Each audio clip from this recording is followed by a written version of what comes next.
Welcome everyone to the Lofi Podcast. Today, my guest is Blue Sirens. Welcome. Hey, how's it going? It's doing great, man. Happy to have you on. And I hear that you've got quite a bit to share about some interesting things like physical releases and a new album you've coming up. And so, yeah, I'm looking forward to diving into this conversation. Yeah, thanks for having me. I know you've got plenty of guests you've had on in the past. You've had Brilliant. So, thanks for taking the time to invite me onto the podcast. And I'm excited to share what this album has kind of been like with creating it and the process and, just what it means kind of creating my first album as a solo artist. Yeah, I know. It's for a lot of people, like creating an album entirely by themselves can be quite a daunting task. Like the lo-fi community's quite based around collaboration and so on. And so to have a solo album it's rare to see. But before we get into lo-fi and music and all, can you tell us a little bit about yourself outside of music? Like who you are, what you're into, and if you have any hobbies outside of lo-fi?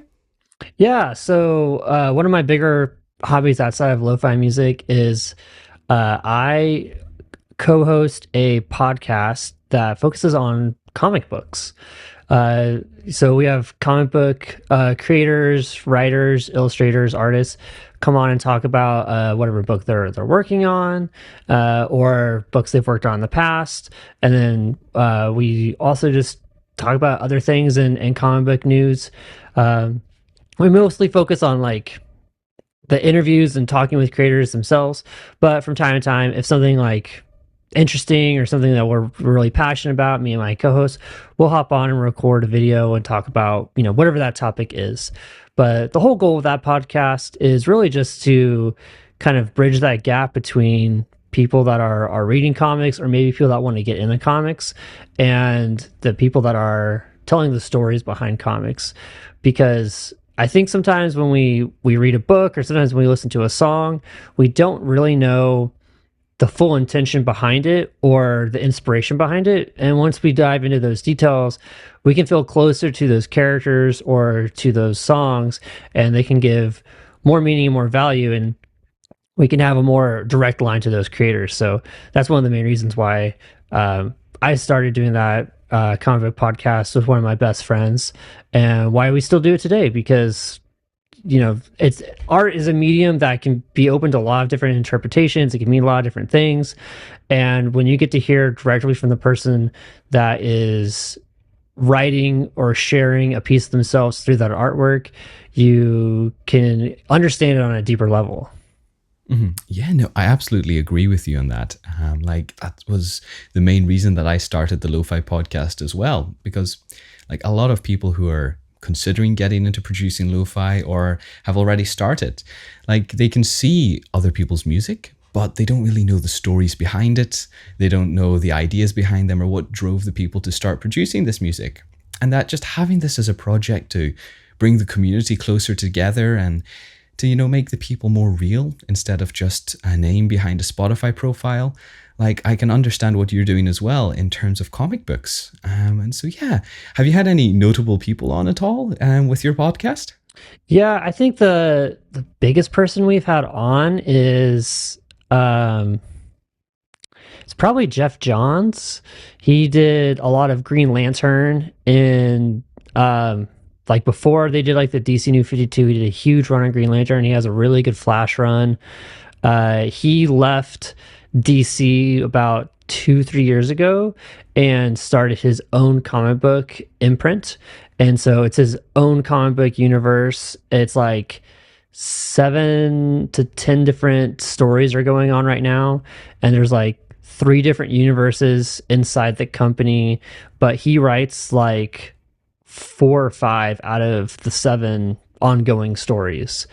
So he has a lot going on. He's written a lot of books, but he's been gracious enough to give us some of his time to talk about what it's like writing some of the biggest books at DC and putting new life, new energy into some characters that people have kind of overlooked. And now he's creating his own original characters.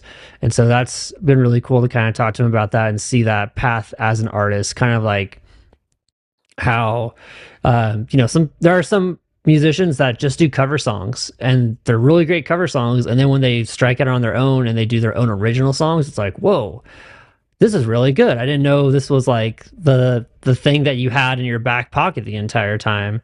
uh, and while like DC characters, they're not Jeff Johns, he's kind of telling his vision of those stories. It kind of is a little similar to like cover songs, and now it's like, oh, it's his own original material, where everything is his.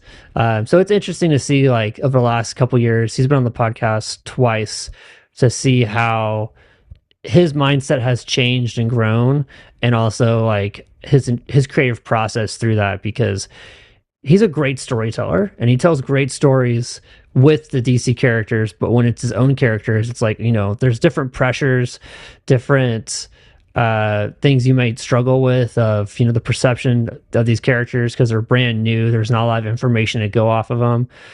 So it's interesting to see how he puts that same energy he put into well-known characters into his own characters. Yeah, no, I can understand what you mean by with cover music and then coming up with your own things, because I know quite a lot of musicians around my locality who would play a lot of cover songs. And then sometimes I'd ask them, have you written something yourself? Is there anything that you've come up with? And then whenever they play it, like, I'm usually shocked that they've come up with this, because you've come to know them as musicians who would just play other people's songs and be gigging in different places, in bars and whatnot. And then whenever they play their own music, you're like, we should get this recorded. We should get this out there. This is real good music. So it's almost surprising to see what some people have in them in terms of creativity. And so, like, for you, like, you like comic books, but you're also doing music as well. And so what got you into music as an art form? Um, I think I can look back on like several different things in my life where I was like, oh, this is something I want to do, or something that I think is cool and I want to practice a little bit more. But I think really, it was probably just seeing, I think I'm going to probably say how old I am in this next answer, but probably watching the Goofy movie as a kid. I thought, man, Powerline in that movie is so cool, and everyone thought Max was so cool when he's being Powerline. I was like, oh, I want to do, like, I want to have that kind of like energy, that kind of vibe. Um, but I also kind of like, as I got older and I started like learning how to do music, um, it's something I can focus on for a long period of time. And there's, I think it's called like the learning curve, where it's like, when you're learning something new, you're going to get frustrated with it. And how fast you can get over that frustration and just work on the process of getting better at something determines how fast you actually learn it. And so when I was like a teenager and I was trying to learn how to do guitar and how to do drums, the frustration would sometimes be there, but probably after like a minute or two of like, okay, I hate this is hard, and realizing, okay, you got to practice it over and over and over. I would just do that for like 30 minutes to an hour or whatever it was, whatever time I had. And then the next day I pick it up and I'm like, oh, it's a little bit easier because I spent all that time working on it. And so I think from a younger age, I kind of realized, if I have the focus and the diligence to just not get as frustrated with this, I can work on the technical aspects of it or the physical aspects of it. It's sometimes a little bit different when producing music, though, because it's harder to, I think, sometimes get not necessarily get over the frustration, but sometimes feel like you're learning something, because sometimes your ear tricks you, or you're like, am I getting the effect I actually want, or is it just sounding kind of close enough to it? So, but yeah, that's kind of like how I got into music, was more of, I saw a Goofy movie and I thought, oh, that's cool. I want to do that. Yeah, no, like, a lot of people see music, they're like, this is a really cool art form. I would love to be able to make this stuff. And it's because music is so universal as well. No matter what country you go to, like, there's always some form of local music. Like, each country has its own traditional music. And so, yeah, no, because it's so universal and it's open to everyone, and people want to get into it, whether they have a musical background or not. I think it's something that everybody, if they have the time to do it, they really should. But like, not even just producing. You can sit down, you can pick up a guitar, or you can sit down at a piano or anything and just make a noise, because it's just making whatever art that flows out of you and putting it and using the instrument as a tool to get it out there for the world. But for like music, how did your journey then go into producing lo-fi rather than other genres? Or maybe were there other genres in the past that led to this? Um, Lo-fi was kind of, or my journey to lo-fi was kind of a little bit out of necessity. Uh, so I mostly, like as a high schooler or teenager, like in college, was like in rock bands, punk rock bands, bands with like multiple people. And I moved to New York, and I didn't bring a guitar with me. I just had like a little MIDI keyboard. And I said, if I'm going to be in New York, I don't have any of the equipment I would normally have. So I'm going to have to learn how to do like electronic elements. And so I started doing some electronic music, got really into synthwave for about like a year or two. And like, if you go on any streaming service and you look at my very, very early catalog, it's bad. And it's also very synth heavy stuff. And it's all the songs are super long, because all the synth stuff I was listening to was like, oh yeah, every song here is like 4 to 6 minutes long, because it's very repetitive. It's the same thing over and over and over. But I got really into that, and then that's what I did really for like a year and a half. And I was releasing EPs, not because like I just didn't think singles were like a good idea to do, I guess. I kind of did a single here or there, but really I think it was just because of the distribution service I was using at the time. It was like the same price to do a single as it was to do an EP. And so I was like, okay, well, I'll just do an EP. There's no point for me to pay for an additional release. But then I switched to a different service that let me do, they didn't charge for like per release. It was just like a flat fee. And then at that time I started like being like, oh, I can play around and experiment with more different things. I don't have to have like an EP structure. I could write a song in 1 week, and if I like it, then I can release it, versus I'm writing 4 or 5 songs, sitting on them for like a month or two, trying to decide, do they work well together? Do they not? Is there a theme? So, but then I met a couple more musicians in New York, and I kind of got more into lo-fi from some of their music. I don't think I maybe met him directly. I think I met him indirectly, or like I knew where he was doing a performance, and so then I checked that out, or the venue that he was performing at. Then I found him. I can't remember exactly how I stumbled across him, but I don't think he's necessarily like a huge lo-fi artist right now. But when I first got turned on to him, it was Teatro. And he did lo-fi music back then, but now he's shifted more towards electronic and ambient kind of music. But very, I think like 2016 for him, 2017 for him, he was very much doing lo-fi music, and he's more of like a YouTube educator now. He still releases music, but he mostly is like using his platform to teach people how to do music and different things like that.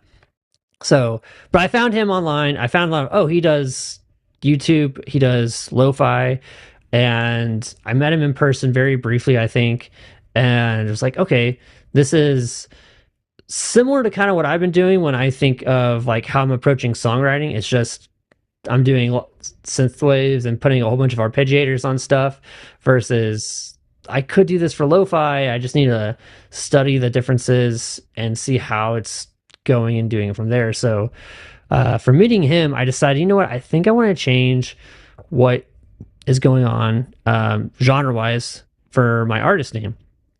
And partially that was too because I just didn't know a lot of people that are doing synthwave when I lived in New York. I knew 1 or 2 people that are doing lo-fi. They they all moved away from New York during the pandemic, but and that was the irony of it, is like after I was doing lo-fi for about a year or so, I met more people that are doing synthwave. So it was just like a weird change of like genre gears. But again, like, if you're an artist and you're listening, you don't have to do one genre as your artist name. You can do whatever you want.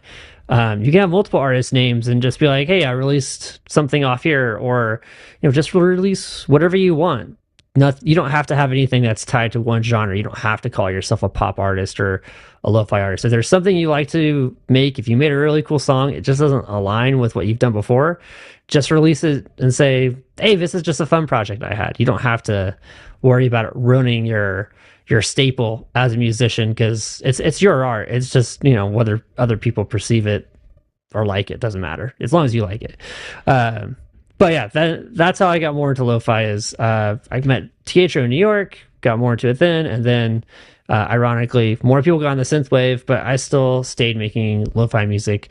And I've been making lo-fi music for about almost 5 years or so. But I feel like I didn't really start to make decent lo-fi music for probably the first year or two that I was doing it, just because I didn't meet anybody in person to like talk about lo-fi, and I didn't really have a large community to talk about lo-fi with. And so sometimes I would get feedback from like random people, and I'm like, I don't believe this. I don't think this person knows what I'm talking about. Like, they're just popping up on a YouTube comment or something online. I'm like, okay, whatever you think. But as the pandemic got better and I met more people, even if they weren't lo-fi genre, just people I could go and connect with in person, then it was easier to be like, hey, what do you think about this? And help each other kind of build a community of trust and feedback. So I think only really like the last 2, maybe 3 years, I'm like, okay, I've been happy to put my name or be like, yeah, that's my song. But like, you don't realize your mistakes or things you would have done better until you've looked back on it long enough. Yeah, no, hindsight's a great thing in that, but I can understand what you mean in doing different genres and making different styles, because as artists, sometimes we can confine ourselves into like a box. I see that sometimes people don't want to release other styles of music that they've made because it just doesn't fit with the image or the brand that they might have built online. And like, I do have to confess that I have fallen into that category a lot, because on my hard drive, I don't just have lo-fi. I've got synthwave on there as well. I've got some hip hop. I've got some EDM. I've also produced metal, some country songs. Like, there's so many different genres there. And it's having that freedom as an artist to just experiment with different styles, using the tools that you have, that brings so much joy whenever you have the capability in production. But I'm guessing that you, having done synthwave and things like that before lo-fi, that it's quite a different style, and that there's a lot of sort of ARPs and there's a lot of synthesis and sound design and so on. And did you bring any of this across to the lo-fi that you produce, like even layering or texturing and things like that? Almost the opposite.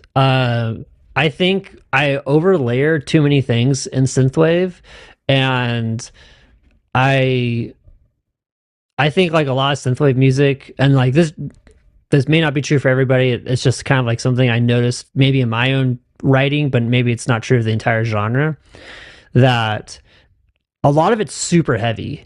And sometimes like people will do that through a compressor and a limiter. Sometimes it's just through like, hey, I'm going to have the same chords just stacked, but with different instruments. There's different ways you can go about doing it. I wasn't the best at using a limiter and compressor when I was working with or starting out with synthwave. So there's definitely like way too many layers, way too much stuff is kind of happening from time to time. So when I started doing lo-fi, I kind of almost did the opposite approach of like, we're going to be super minimal. We're just going to do a piano, a bass, and drums, and then like a melody.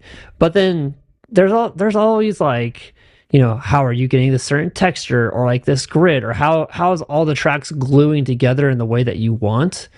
And that um it's something that every song is different and unique, and sometimes it's easier to get that glue than it is on other times, because it's not always like making sure all the instruments are in the right frequency, or like the right presets are syncing well together, or the tones are there. Sometimes it's just like, yeah, I have the right texture background that's just kind of like setting the scene and is being sidechained to some other instruments, so it sounds like everything's in the same room.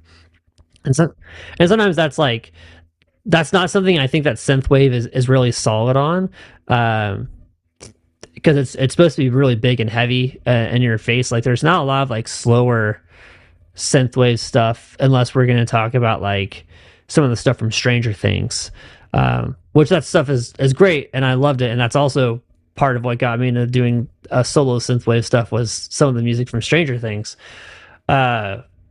So for me, going from synthwave to lo-fi, it was more of like, there were some things I was trying to bring over, but it was more of like a mentality aspect. And when I finally said, okay, I think I need to stop and study more of what's going on with lo-fi, and not try and make synthwave into lo-fi, that's more like when I was like, okay, this is when the hi-hats are doing this. This is the type of transitions. These are the types of like textures, and these are like the staples of lo-fi that I'm maybe missing out on. And I need to maybe not do those things all the time, but I need to like recognize, okay, those are things that will help whatever I'm making kind of fit more into the genre. And if I do those things, I can figure out how to do the things that are more me at a higher level, because it'll glue those things closer together. Yeah. No, it's interesting that you take two genres and you almost have like an opposite approach, where one thing's extremely heavy and like in your face, and then lo-fi, that's something that's quite quiet and serene, that you can listen to it, and that, yeah, you try to produce it in a different style. But I'm trying to think, because like I'm thinking about the different genres that I would make, even though I only release lo-fi, and is there anything that I might bring across from them? Like, I suppose in terms of hi-hats and so on, I can take a lot of what I learned in producing like hip-hop beats, and I've applied that to lo-fi, because I used to, well, frankly, be really bad at making percussion loops and things like that. I would always use my collaborations as getting people to help me with the drum patterns. And so, yeah, you can bring things from different genres, but I suppose there are other things that aren't quite compatible. But I think that lo-fi might have even started to shift in some way of late, because I remember whenever I first discovered lo-fi, that it was always sleepy beats, like sleepy lo-fi. It was like the lo-fi girl type of subgenre. But now a lot of people are experimenting, and they're trying out different styles of lo-fi. They're like bringing maybe folk elements into it. And we have the folk hop subgenre, or there's people who are making more upbeat beats. And then also, like in the background, there's like sort of boom bap, old dusty lo-fi beats never left either. And so, how do you think that lo-fi is maybe evolving of late? Because there's been sort of the advent of AI music as well. There's been less sleepy lo-fi. There's people using vocals in lo-fi too. And like, how do you feel about this change in the genre? I've thought about this quite a bit, actually. So great question. Which I don't think we even prepped this question beforehand. But um, let me try and tie a couple of things into this answer. So yes, I do believe there are like several subgenres of lo-fi. And if you're not in the lo-fi scene, like you probably don't even know they're lo-fi, or you just group them all together as lo-fi. But for me, when I think of lo-fi, my even before I started listening to lo-fi or writing lo-fi, what I knew as lo-fi was like lo-fi hip hop, kind of dusty boom bap beats. Like I'm taking a sampler and I sample this, and then maybe I'm adding my own chords or things like that. And then the next thing I knew about lo-fi was like the sleepy beats. That was probably the two main things I thought lo-fi was. And like how I was making my transition from synthwave into lo-fi and thinking, okay, well, what makes lo-fi really lo-fi? And for me, the biggest thing that I gravitated towards was how some of the beats, the kick, the snare, the hi-hat, they're slightly offbeat, and you've got other elements, pianos, keys, whatever it is, kind of trying to do the on beat aspect of it to kind of maybe even trick your brain a little bit. It kind of does trick your brain because you don't really know which one's what, and so that's kind of like, I think, like what makes it a little bit relaxing. And like even in boom bop, like sometimes some of that can be a little bit heavier, and sometimes it's a little bit lighter. It just depends on the kick and the snare that they're using. So it's not always meant, I think, to be sleepy or relaxing. It's just more of like, yeah, hey, this is a solid instrumental track. So I think that there's a lot of subgenres in lo-fi, and I'm not necessarily the biggest fan of all of them. And I think once a genre starts to splinter into all these different subgenres, it can be a good thing where, like, you know, more people have opportunities to do their own musical style. But it can, if we look at it from like a resource standpoint, there's a finite amount of time and listeners. And if you're not doing what is kind of popular, you might lose part of your audience, or you might not, you know, just do very well when you release your next song or album. And this is where it gets difficult as an artist. If you're trying to do music full time and the majority of your revenue is coming from streaming, it's a pretty low payout. So unless you're like really, really big, it's tough. And unless you've crafted a very specific sound that people rely on and they go to, or you're part of like a major label, which I don't think Lo-Fi Girl is considered like a major label, but they're very big. They're like the biggest in the lo-fi scene. Your income's going to be affected if you're like, hey, people are listening more to medieval lo-fi than they are like boom bop or folk lo-fi or the sleepy beats or whatever. So this is like a kind of like imposter syndrome kind of thing, I think, for some people, where it's like, oh, I have to make this because this is what's big right now, or I have to do this because no one's listening to what I've made in the past so far. Don't fall into that trap. It's not good for you mentally. When I was starting to make my new album, I was very into like the sleepy lo-fi beats and maybe like this middle genre that's like not sleepy but just chill enough that it's not boom bop or anything else. Just, I kind of consider it just very generic lo-fi music. And I got really burned out trying to just make music all the time. I saw this one musician on Instagram who said, hey, you know, if I was going to do this differently and really try and like get big, I would release a song every 2 weeks. And so I tried that for about a year, and man, some of those songs sucked. Some of them are great. Like there's like 3 or 4 out of like the 36 I released last year, which like 12 of those are like slowed down reverb versions. So I count them as a release, but they're not new really. They're just remixed.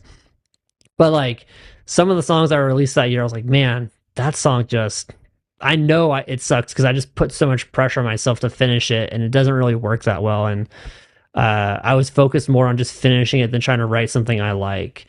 And so for me at that point in time, I was like, all right, I got to stop just doing this and just focus on something that I really want to write. And that's when I dived more back into doing like boom bop, more hip hop focused lo-fi music.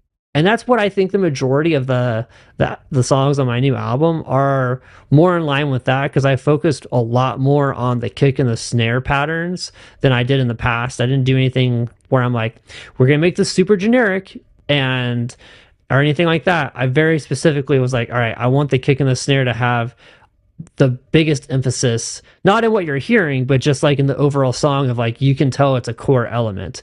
It may not be the loudest part of the songs, but it's core. And okay, that's what's kind of like grounding the rest of the track. Whereas I feel like in sleepy beats, like it's kind of just there to be like, hey, don't forget this has some rhythm, but the keys are more driving the sleepy beats, I think, than that. And like the folk side of things is very atmospherical at times, or there's like an ambient lo-fi that's there too. So for me, in writing this album, I dove back into like what makes lo-fi for me, and it was those beats, and that's where I kind of focused the majority of my time and energy into making this album. So I hope it resonates with people that like that kind of style of music where it's the beats or the kick and the snare are like grounding it. Because as we splintered into these other lo-fi genres, like folk has so much guitar, so much other elements. Like an ambient lo-fi is very ethereal. And for me, like lo-fi is kind of minimalistic. Like, yeah, there's elements where there's like, oh wow, there's samples that are transitions to where maybe it sounds like there's a lot more going on.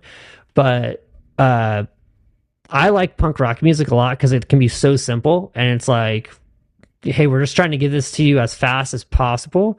And with lo-fi, I'm like, we're trying to do a lot with as little as what we have. So like if we only had like a 4-track tape recorder and I'm going to make lo-fi, I'm like, okay, well, maybe there'll be vocals or some vocal samples we'll throw in there, but we got to have drums, we got to have keys, and so maybe that's bass and guitar, one or the two of them. It just depends on what we want to emphasize more. So yeah, I think for me, that's how I kind of approach the album. Is like, I want to get more back into the lo-fi hip hop side of it. And that's kind of, I guess, like a reaction to when I started writing the album. I started like picking songs that I was like, okay, I like this song. Are there elements in this song that I want to have in my music? And I noticed more and more while I was making this playlist, there's no like folk or like ambient lo-fi. It's very beat focused. So the album kind of was to an extent almost like a reaction to like, I don't really vibe as well when it comes to what music I want to make with some of these newer directions I've seen people take lo-fi, because it's not what I considered lo-fi to me when I'm like writing it. It wasn't what I was like, man, that's lo-fi. It's good music and like people are talented that are making it, but it's just not something that I'm like, I gravitate towards.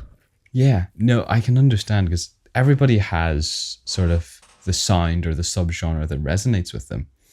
And so like, yeah, you find that this is the style that works best for you. And so sometimes, because I remember whenever I started releasing my music, that I was similar to you, like forcing myself to release on this constant schedule.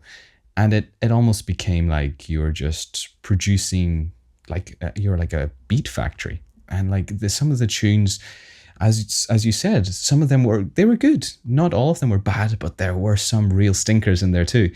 And so you need to just take that moment, take that time to step back sometimes and really just find the sound and the music that resonates with you, that comes from you as an artist, and not something that you just want to make because it's mass produced and it's what the current thing is. And the irony of it too is, my goal was to release like a song every 2 weeks. And I roughly have released a song every 2 weeks. Or let me rephrase that. If I hadn't released them every 2 weeks and just say, okay, the song's finished, I'll put it in my pocket, and then once I have 10, I'll release the album. I'm about at the same spot I am right now. I just had more time to collect my thoughts on each song, change things, get feedback, try out new ideas. But from when I started writing the album to it being released, it's the same amount of songs if I released them every 2 weeks. It's just, I think, higher quality because I got better feedback. I had more time to experiment with things and digest stuff. So, rushing things, rarely works out. There's only like a handful of times I can think where someone's like, yeah, I just wrote the song on my lunch break and it sounds great. So, I think some people can like say like, oh, watch me on YouTube make this beat in like 10 minutes. I'm of the mindset that most of that stuff has already been like pre-recorded or predetermined a little bit. Or those videos are like, hey, I'm showing you the entire process, but I'm just condensing it down to 1 minute kind of thing. Because it just takes time. Like people that are truly like super talented are like, yeah, I can just pull this out. I think to them that song sounds terrible because they're like, I just did this together. They need other people to kind of maybe like, no, that sounds great. But yeah, I think music takes time. Art takes time to reflect on it. But the more you know yourself and what you want to make from your art, I think it's easier to say uh, that you genuinely like those things that take less time because you just know yourself and your art and what you want to give to the world or what you want to express. So, and with time comes, talent and skill and refined skill. So, some people that have been doing it for like a really long time, they probably can whip something out really fast and be like, yeah, that's it. That's good. But Yeah, no, I understand that irony because I'm the same. I tried to release once a month, but it was the mindset that actually made me produce worse music, I think, because I'm actually now releasing tracks usually twice a month, sometimes 3 times a month. So I have much higher volume of music coming out, but also I believe that there's more heart and soul and quality put into it because I'm not forcing myself to put them out. I'm just letting things naturally take their time and flow.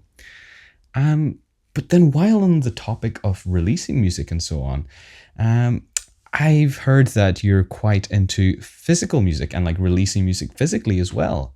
Could you like tell us a bit about why you think this is important? yeah, so I I'm doing, or I guess I did a very small giveaway of my new album. I just created a couple of vinyls and did a giveaway for it because I wanted to do more, but it's just so expensive to make vinyls now. And a lot of vinyls kind of are made, some of them are made overseas. And when you bring them into US, it's now a little bit more expensive. But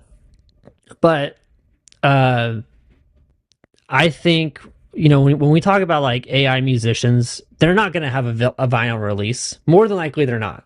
Because most people that are like an AI artist or using AI to create music, they're doing it because it's a low entry level. It doesn't cost them anything or very little, and then they're reaping the rewards from streaming. So, and we know just from being in the industry that streaming doesn't pay a lot of the bills. It's really physical releases that get you more of that money. So, if you are trying to like make it as a career, it's tough sometimes to say that like, where in my career should I start making physical things? If it's t-shirts or pins or vinyls or whatever it is, sometimes it's tough to pinpoint that to know what your demand is. But when you make a vinyl, for me, when I'm making a physical release, I've always wanted to have a vinyl of my own music. I think that it's just super cool to have and kind of like a staple of almost like, hey, looky here, I kind of made it to an extent. Even though you can just buy it yourself. It's like 30-40 bucks to buy it, but it's cool. But if you're selling it to more people or getting it out there to more people, or you have the ability to store some at your house and then sell it on a website or have it at a gig, it really strengthens the relationship between you and your listeners for them to physically have something to say, I have this. I mean, that's one of the main reasons why I go to a comic shop every week and I spend 30-40 bucks on comic books every week because I don't even know the artist or the writer sometimes. Sometimes they've been on the podcast, sometimes they haven't. But the thing is, like, if they've been on my comic book podcast, I will buy the first issue of every book they've released. I may not, maybe enjoy the story as much or vibe with it to where maybe I don't stay on for a long time, but I have a connection with that artist or with that writer because I've got to hang out with them for 30 minutes or so and, genuinely like them as a person and appreciate the art and craft and the time they're taking to make those books. So I'll spend $4 or $5 on one book, and if I like it, I'll keep buying it and I'll keep buying it.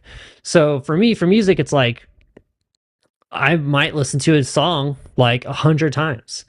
And while I don't physically have something that's like taking up space to be like, this is how much it means to me, like digital products, they only exist on our devices and in our head.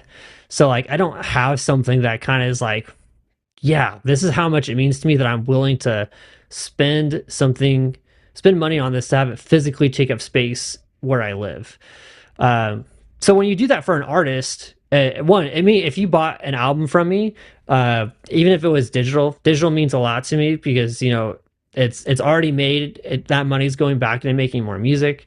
But if you bought a physical product from me, whether it's like a T-shirt or a vinyl, then it's like, wow, that's like a deeper level of connection that I feel like you have with me and my music. And that's kind of what I think any artist really wants is, we want to make art to express ourselves and things that we're going through. For some people, it's like a form of therapy or like a way of just feeling like, wow, I feel really complete when you're doing it. But when someone aligns with that and says that means so much to me, the message in your music or the vibes that you're creating, that I want to express how much it means to me by giving you money for it, then it's like, that's pretty cool. Some people, if you go to like a local restaurant and the owner comes out and you talk to them, you're probably willing to spend a couple more dollars there next time you go because you're like, oh, I put a name to the food or a face to the person that makes this, and like it means a lot to me that you are making this food for me because I know who's making it. But you probably start to like them as a person, and you're like, I don't want to give you less money or do less stuff for you because I know this is you doing your passion. So it's kind of like that. And that's the hardest part I think about art is how do you get your listeners or, people that are reading your comic books or anything to be like, they align with your passion. Because, what the quality of music, whether it's good or bad, is very subjective. There's definitely things I think from like a technical standpoint where you can say, that drum doesn't sound that good or that kick sounds terrible. But sometimes that's like, it doesn't care, it doesn't matter if it doesn't technically sounds good if that's what the artist's intention is. But it's like, how do you bridge that gap between artist and listener to say, I was this passionate about it, I hope you feel as passionate about it as I do. And then that listener, your audience is like, I want to give you money because I align with that so much. And in a world of streaming, like that's pretty much how you're going to try and make your money as much as you can.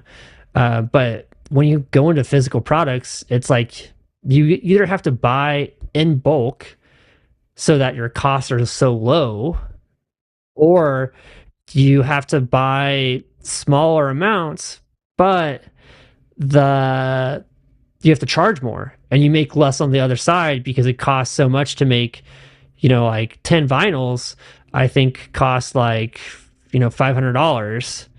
And then you got to sell them for like $50 to, maybe make like $8 or $9.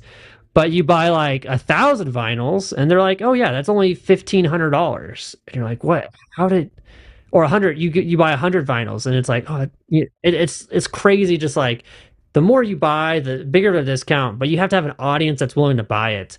And so that's the hardest part, I think.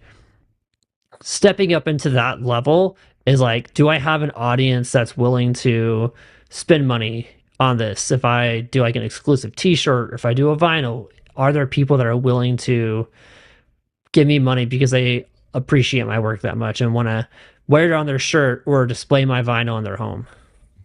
Yeah, it's really about that sense of community aspect and building a fan base that are not just people who listen to you and simply just passively enjoy your art or whatever you make, but they're there as someone who follows you on your journey. They believe what you do is like, a true representation of your art, and that they just want to support you in some way or another. Because whenever you talk about like the restaurant owner example you gave, like immediately in my mind came the owner of a takeaway that I go to often, like a shawarma joint. And like the man there, he's he's the most kind, upbeat guy. And whenever you talk to him and you give him your order, you're like, you know what? This man, I like him. I just want to support him in a little bit. And you might order a little extra food than you normally would, just because you're like, I support this person, I love what they do, and I'm just going to go that extra mile for them.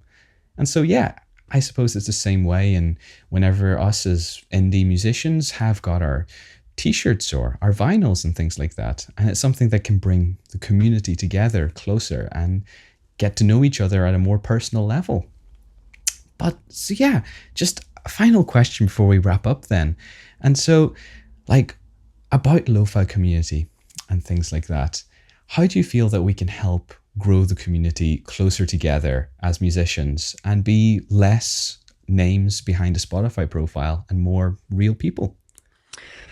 There's a lot of work that needs to be done. It's not something that I think can happen, overnight or even within a week. Because when we think about like a community, I think there's two different communities within the community.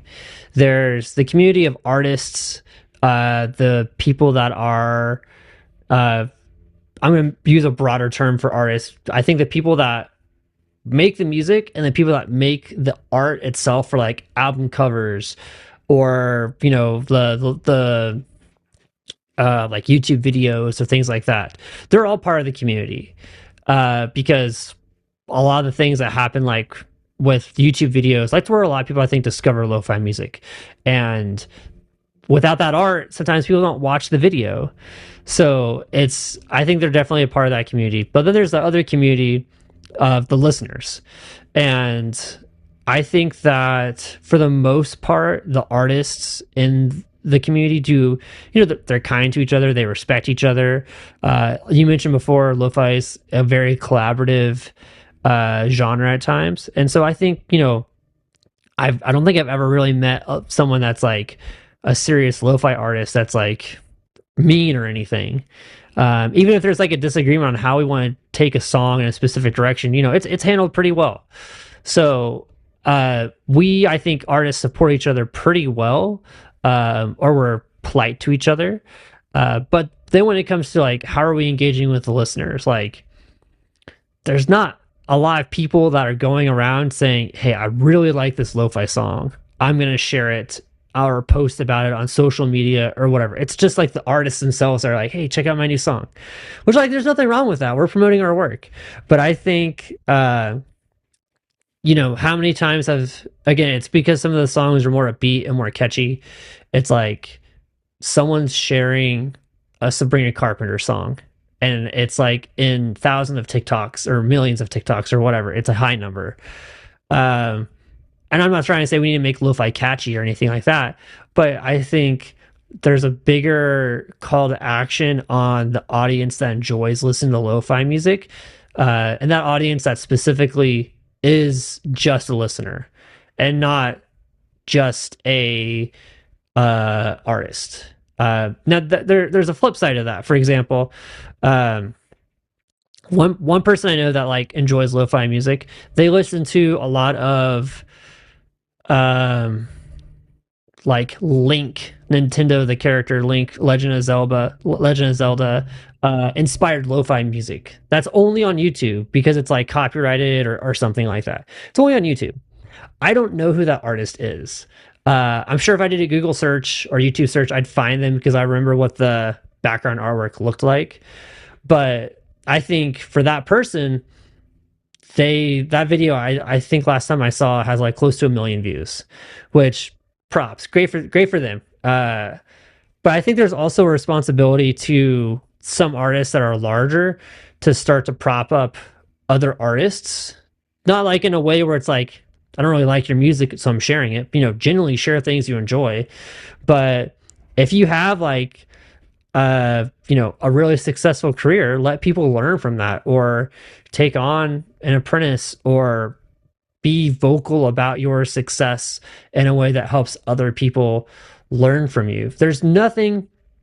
I struggled with this for a little bit. I used to be really secretive about how I did stuff. Even though like my music sometimes, like when I was doing that, my music was terrible.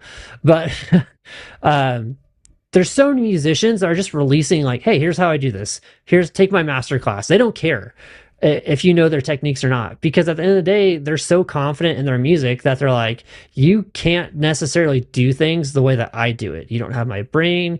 I can show you the tools and how I use them, but you're not going to make the same things that I'm going to make.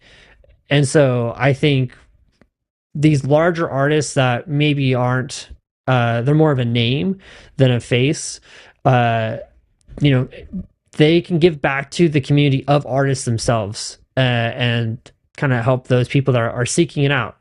It's sometimes hard to like find those people or know how to contact them to seek them out.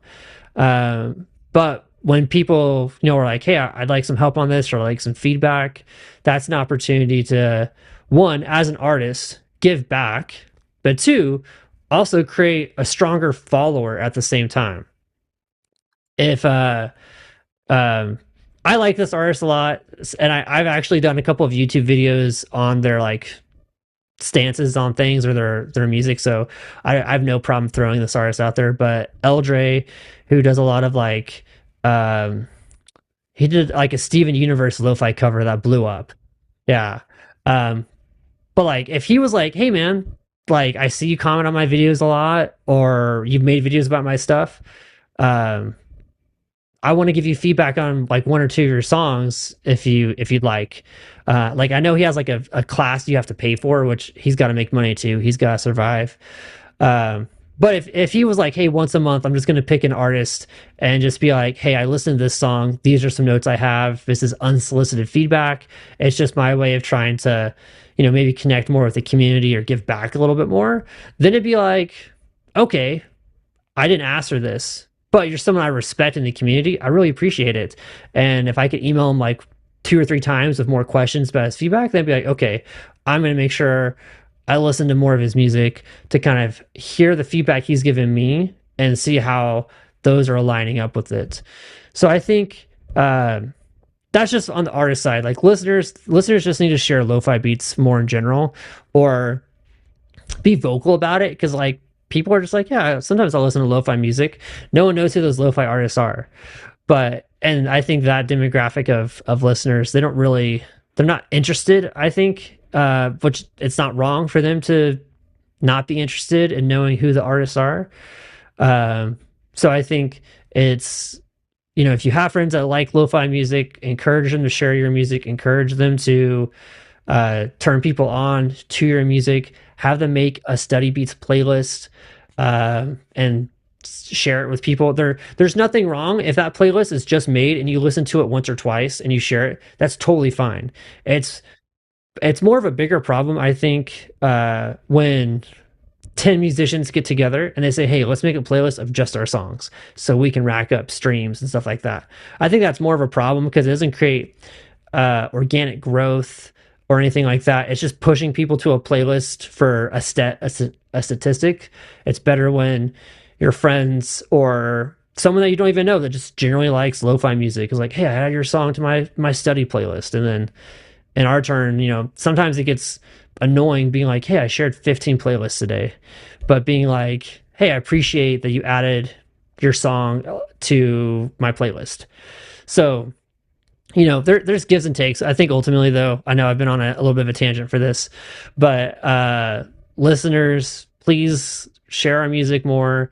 Put us in your TikToks, your Reels, your whatever, so that our music is exposed to a larger audience. And people that are in the lo-fi community as an artist, whether it's a musician or an illustrator, support the other people in that community in a way that's positive. If that's giving feedback or just saying, hey, I checked out the song and I really like it. Here's another artist I think you might like. We're not necessarily going to become a more connected or more positive community if we just do our own thing and talk to our own people.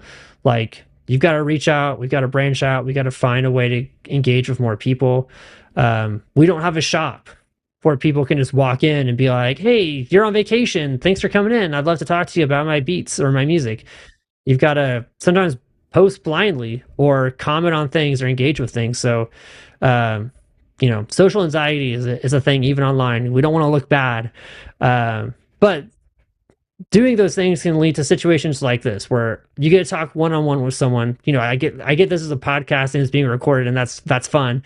But offline, if you're like, hey, let's just talk about beats, or like, give me a playlist of your top 10 beats, I'll give you a playlist of my top 10 that I really like.